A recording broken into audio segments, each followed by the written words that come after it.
I'm now being joined by Dr. Daniel Bwala, a lawyer and a presidential spokesperson who is live for us from Rio de Janeiro in Brazil on the sideline of the BRICS meeting, which the President Bola Tinubu is attending. Thank you so much, Mr. Bwala, for joining us tonight on the program. Thank you for having me. Good evening, Dr. Sean. Thank you so much indeed. If you look at the interview with Mr. Peter Obi and those in the opposition coalition, they are of the opinion and their views are that this government lacks empathy. This government is wasteful. This government lacks the ability to be able to run this country right. I'm very sure that you watched that interview.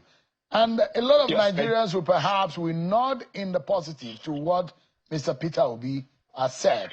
How would you be able to defend what the government is doing in terms of the credibility in running the affairs of this country, in terms of cost of governance, the empathy that Mr. Peter Obi says this government lacks?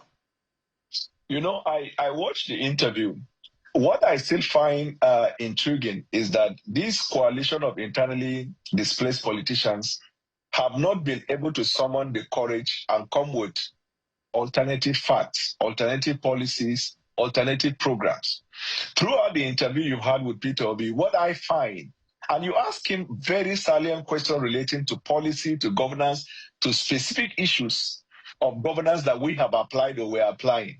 He has not, throughout the interview, been able to controvert or to counter or to disagree in the real sense of the word with the policies that we are implementing. For example, you ask him about fuel subsidy. He said he will remove it and that what we did was not in an organized way and he will do it in an organized manner. You ask him again, what do you mean or how do you explain the way you will do it in an organized manner? He said he will remove the corruption in the subsidy before removing the subsidy. Absurdity. Actually, the corruption is in the subsidy. When you remove the subsidy, you remove the corruption. When you ask him a question about how to fix power, he said he will fix it. It's not rocket science. You say, okay, he should explain it. He said Egypt did it in 5 years. You ask him, okay, how will you explain it? He said Shewin is not rocket science. Was not able to answer.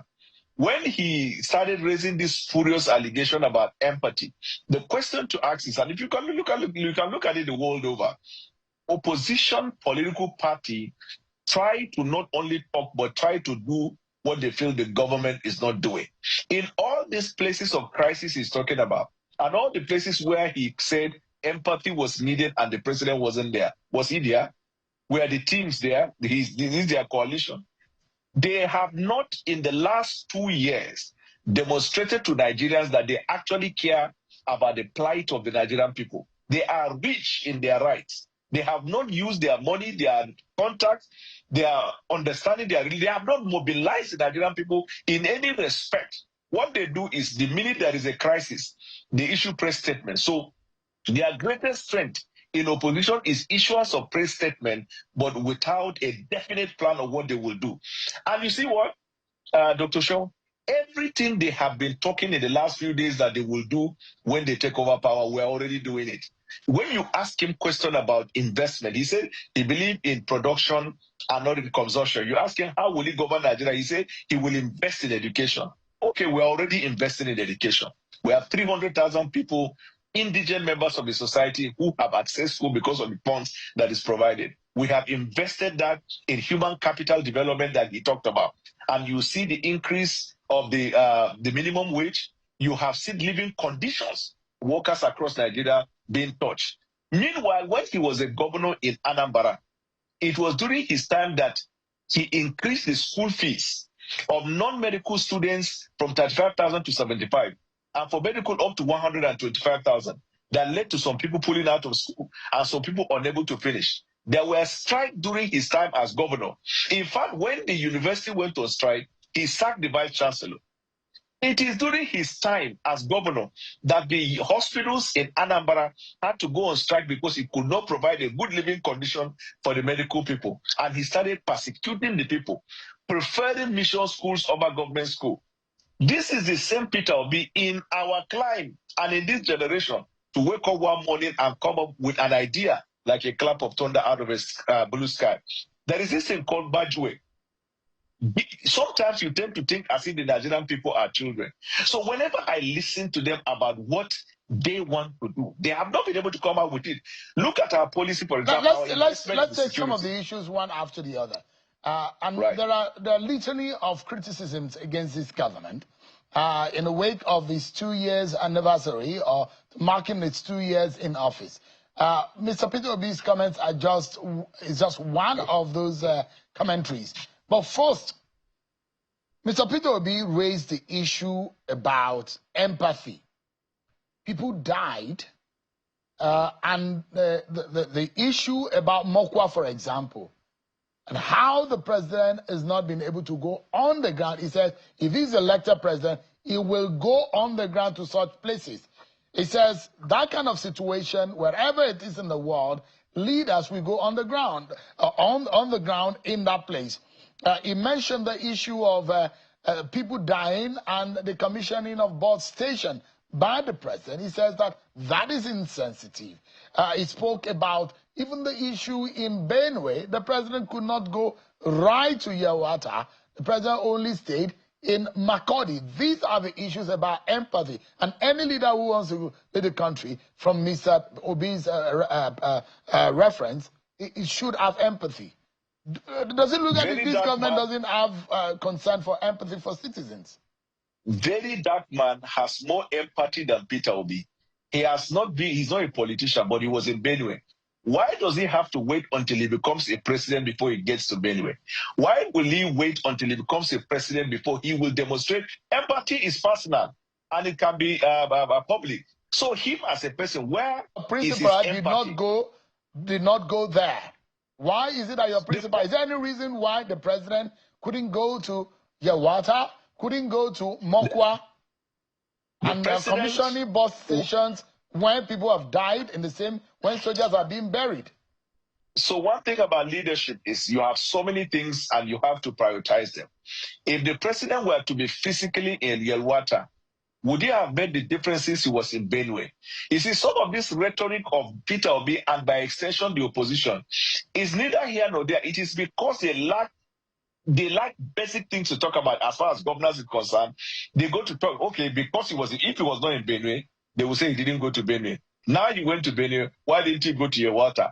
The shifting of goalposts is one of these elements you find in these internally displaced politicians. How many of them are gasping for power now? About 6, 7 of them. Who among them has gone there?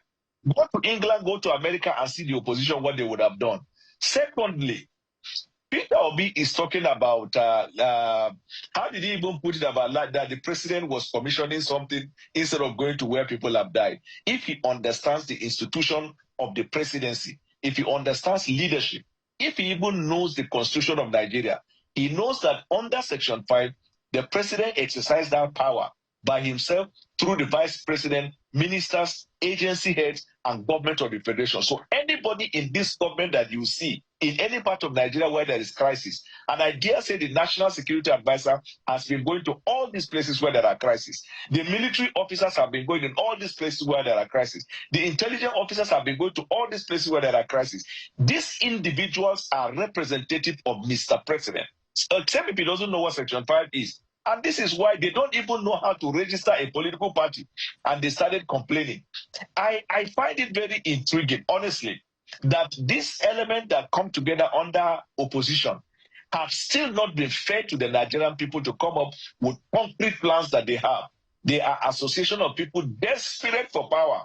Unfortunately for them, Nigerians know them. These people do not come like a clap of thunder out of a blue sky. We know their history. In fact, one of the characteristics of Peter Obi is falsehood, disinformation, and misinformation. Since 2023, when people fact-checked him, he has ceased saying, go and verify. So when I listened to some of the things he was saying that 2 days ago, I felt ordinarily we are not even supposed to react to him because Peter Obi now is a non-issue, is a non-starter. Already he has considered his presidential ambition to Alhaji Atiku Abubakar. Now he has become a second fiddle, but he needs to fight for the vice presidential ticket with Rotimi Amechi. And from what we are hearing, they have in a bad way manner convinced him that he will be director general of the campaign to lead the movement, and that when they win election, Atiku will do one term, and then Peter Obi will come back to become president. Badwe plus Badwe is equal to Badwe. Let me ask you. Mr. Obi alluded to the fact that this government has run this country into more debt, and it says this government has borrowed more than Jonathan, Yar'Adua, and Buhari put together. The facts to show today, that, just for a moment, is that this government, in the last 1 year or more, we've seen that our both domestic and external debt had grown to about 121 trillion naira. That's way over 90 billion US dollars, and is gone over 20%, about 24% from Q4 of 2023 to Q4 of 2024 or Q1 of 2024, and that's about 24% increase in our debt profile. And that is the inference Mr. Peter Obi made. And it's false, because some of his people went and asked Grok, Grok, that artificial intelligence assistant. And this is what Grok said. Peter Obi's claim that Tinubu borrowed more than Yar'Adua, Jonathan, and Buhari combined is a distortion. In Naira terms, debt rose from 46 trillion in 2023 to 149 due to Naira devaluation, not new loans. US dollar debt actually fell from $113 billion to 97, a net repayment. Previously, claims added to 97 of 94 billion combined in real terms. So Grok came out with facts to disprove the falsehood of Peter Obi, that it is not devaluation that accounted to that amount he's mentioning as debt, and it is not debt. Peter Obi does not have knowledge of statistics now. There is no fact he reels out that, when it is verified, has not come out as false. There is not a single one. And he knows that it's falsehood, but he's happy to just throw it, because he has an army of people called the obedient, who normally don't use their brains in interpreting whatever he says, but they take hook, line, and sinker and run to the market with it. Throughout today, I've been on social media, for the times that I've had. They have been asking Grok questions, and Grok has been fact-checking and giving them what they were not prepared for. The summary of everything Grok has been saying today is that Peter Obi has not been given the facts as they are in his allegation. The only thing Grok said that is a bit fair to him, he says that Peter Obi is somebody that is respectable. But the facts on ground don't support that. This is the point. But he's not even going to be the presidential candidate. The reason I'm out today is just to debunk that. He's not even our focus. He's not even going to be the vice president. I mean, director general of their next campaign. We will now be wasting our time and be responding to him. He has deceived the obedient, because their contract with him is that he's going to be the president, and now has been reduced first to second fiddle, and now to the position of director general to lead the campaign, that in 2031 he will be made president. So Nigerian people will know the days of sentiment that he used in 2023, religious sentiment, is over. If you have noticed the thought that Peter Obi deceived, they are not with Peter Obi at the moment. Their eyes are open. Secondly, the youth that Peter Obi claimed to have represented, Peter Obi has never identified with the youth. But the third and the most important thing, because what is the most important is that anybody who wants to wrest power from an incumbent government should come with alternative facts, come with alternative policy. That is the only thing that matters. But this coalition have not been able to come up with any policy that is alternative. Everything they say they want to do, we're already doing it. So why fix it when it is not bad? The big question right here in the debate, and the reasons why the opposition coalition says they're coming together, is to the fact that this government has not met the expectations based on promises made and performance that have been delivered. And I was going to also ask you, are there preparation within the villa, because we understand that there is a warning from the coalition that you guys need to start preparing your handover notes and start getting out of office, because the opposition coalition is serious about sending the president back to Lagos in 2027, and they said they will keep to that. The fear and the storm brewing, even in the APC, there are those who are saying that the party may not be able to withstand the storm that the opposition is bringing to it. Is that realization in the presidency, and is that is that driving in the minds of those who are in power right now? Honestly, Sheon, they are living in the fool's paradise. And let me explain. You see, all this fantasy of coalition, we all know that once there is a phenomenon like that, they are going to have a good 2 to 3 weeks of all these romanticizing of we have idea, we can do this. But one of them, his name is Dati, already sensed the danger that lurks ahead for them. And he said that the problem of this coalition will be who will be the presidential candidate, because right now, he said, I'm quoting him, everybody wants to become president. You see, this thing it's because the media hyped them, because they come together. After 1 month, when they sit down, I am telling you, Shewood, on my own honor, in the next 6 months, that coalition team will not even be a conversation. They will be scattered. That's why Peter Obi said, I am still a member of Labour Party.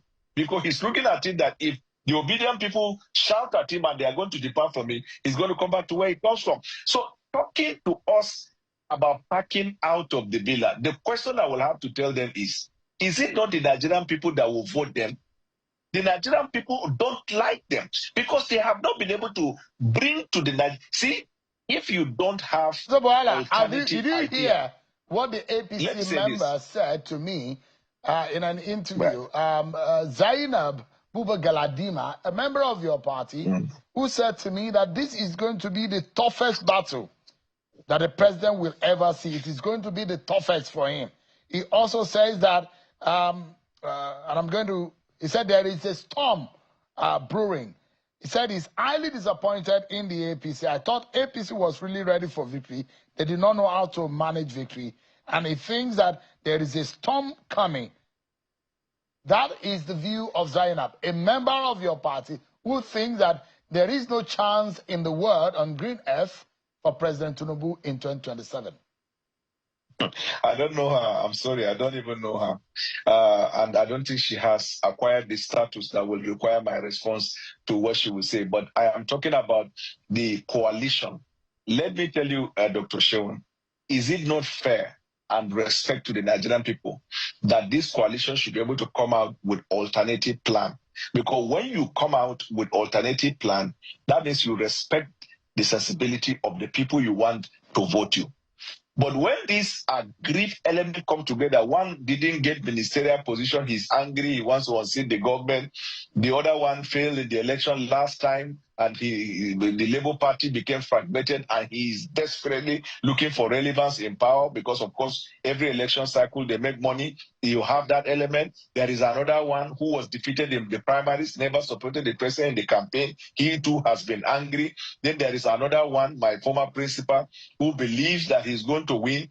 And in all honesty, I have expressed my opinion that it may never have been the day in destiny. I mean, destiny by God for him to become a president in Nigeria, because he has done everything he needs to do to be president, and he did not win the presidency. And 2023 was the biggest opportunity that my former principal, Alhaji Atiku Abubakar, had. He would never have that kind of privilege again. So, and look at Asiwaju, for example.